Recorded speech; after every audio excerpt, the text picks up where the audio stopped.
Even though I'm not in my usual setup, the lighting around here is absolutely mediocre, and I'm not even wearing a button-up shirt like I usually am. I just had to make a video on this extremely stupid tweet from Prime Minister Justin Trudeau because I think it really speaks to just how bad the Canadian economy is and how anti-individualistic the Liberals' economic policies are. So on Twitter, he posted this basically saying, school supplies, extracurricular activities, take your kids to soccer and whatnot.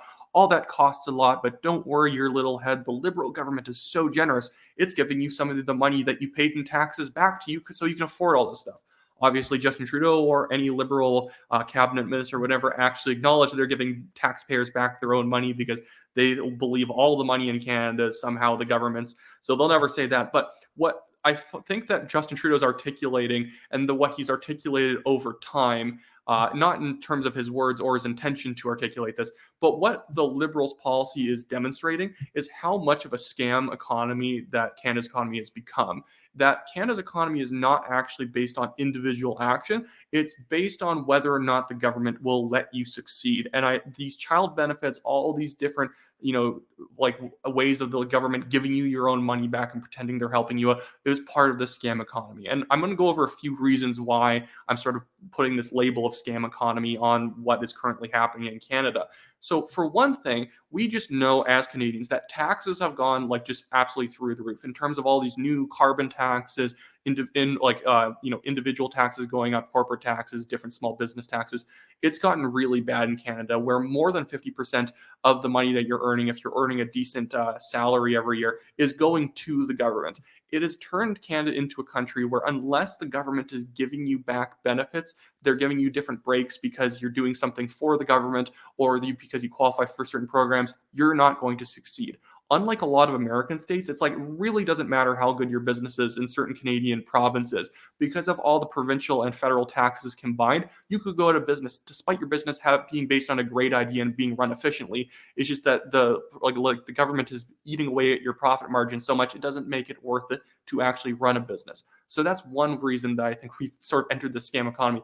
And two is specifically about the benefits. So much about Canada these days is about benefits in terms of whether or not you get by in life is not based on your own individual effort, that you're working hard so that you can make ends meet, you can pay your mortgage, you can afford groceries and all the extra stuff that you want in life.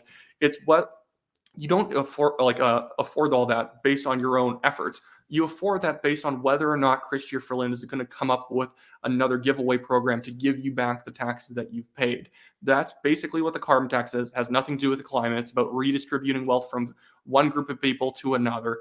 This has to do with basically the Canadian child benefit, where although encouraging people to have families is good, you're effectively taxing single people for the benefit of families. Again, families are good, but I don't think that's exactly a fair setup when we could just cut taxes for everyone and stop spending on nonsense.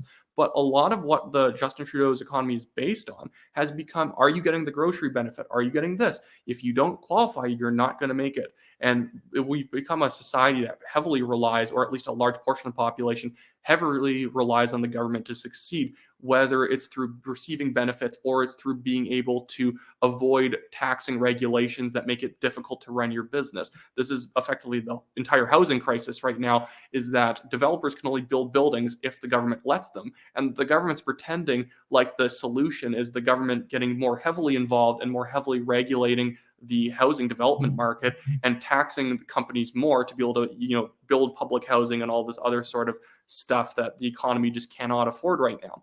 And the third thing I want to highlight, and what has made Canada a scam economy over time, is just the sheer amount of nonprofit organizations that the government gives money to.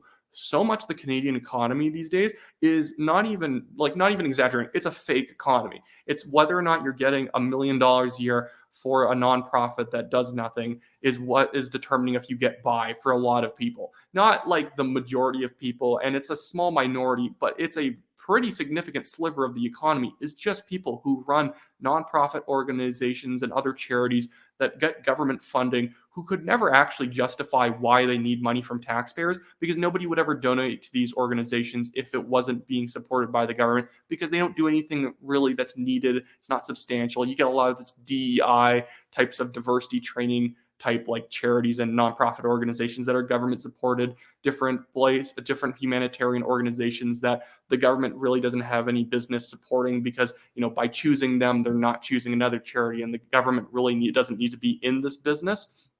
But like overall, we've turned into a society where it's everything depends on what the government does. We really need to be moving back into the individual direction where if you have good ideas, you start a good business, you will succeed. If you work hard for a company or for someone else or for yourself, you will succeed. Right now, Canada's economy is becoming just some arbitrary game of whether or not the government smiles on you or not. And this is exactly what these benefits are. And this is what I think the Conservative Party needs to highlight. Whenever the government is highlighting their child tax credits, all their carbon tax reimbursements and, the grocery reimbursements, it's not actually like trying to help Canadians. It's just easing their pain by giving them some of the money they took away. Even with the carbon tax, if you get carbon tax reimbursement payments, you're still losing overall because of the increase in prices on groceries, fuel, and all these other things that they're not actually reimbursing you for. You're just hoping that you can cobble together enough based on the government blessing you that you can get by. And I do not think that that actually counts as a real economy. We might not be a socialist economy, but it's very much becoming a government run economy. It's a very much a corporatist economy. Anyways, that's it for me today. Hopefully this the quality of my surroundings, well, it's nice surroundings, but hopefully the lighting, everything wasn't too bad right now. I'll make sure if I'm ever filming outside my studio space, I pick times of day where the lighting's a bit better. But that should be it for me today. In the description below, I've just linked to my Give, Send, Go legal fundraiser that I usually have there. And make sure if you're around the Calgary area, you click on the TNT email link in the description and you sign up, because we're going to be putting out early bird ticket codes for Ben Shapiro Live. That's happening in November 16th. And we'll be putting out the tickets a few days before all the tickets go on sale publicly. So make sure you sign up for that, and hope everyone has a great day.